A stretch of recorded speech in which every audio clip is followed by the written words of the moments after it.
রাজধানীর মোহাম্মদপুরের জেনেভা ক্যাম্পে ইয়াবা দিতে আসা 4 রোহিঙ্গাকে আটক করেছে মোহাম্মদপুর থানা পুলিশ। এ সময় তাদের পেটের ভেতর বিশেষ কায়দায় লুকানো ৭,৮০০ পিস ইয়াবা ট্যাবলেট উদ্ধার করা হয়।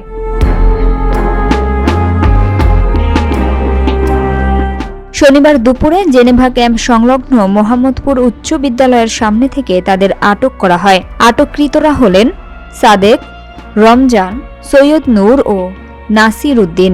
বিষয়টি নিশ্চিত করেছেন মোহাম্মদপুর থানার ভারপ্রাপ্ত কর্মকর্তা কাজী রফিক আহমেদ।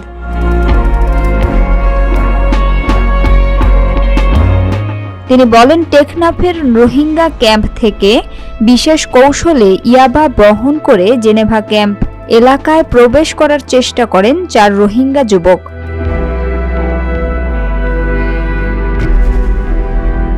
অভিযানে সন্দেহজনক ওই 4 যুবককে আটক করলে তারা পেটের ভেতরে ইয়াবা লুকানোর বিষয়টি স্বীকার করেন। পরবর্তীতে তাদের শহীদ সোহরাওয়ার্দী মেডিকেল কলেজ হাসপাতালের জরুরি বিভাগে নিয়ে এক্স-রে করানো হলে চিকিৎসকরা পেটের ভেতর বস্তু শনাক্ত করেন। এরপর চিকিৎসকের সহায়তায় তাদের পায়ুপথ দিয়ে ৭,৮০০ পিস ইয়াবা বের করা হয়। তিনি আরো বলেন, এই ইয়াবা তারা কার কাছে ডেলিভারি দিতে এসেছিলেন তা জিজ্ঞাসাবাদ করা হচ্ছে। আটককৃত 4 রোহিঙ্গার বিরুদ্ধে মাদকদ্রব্য নিয়ন্ত্রণ আইনে মামলার প্রক্রিয়া চলছে এবং তাদের সঙ্গে অন্য কেউ জড়িত আছে কিনা তা খতিয়ে দেখা হচ্ছে বলে জানান তিনি।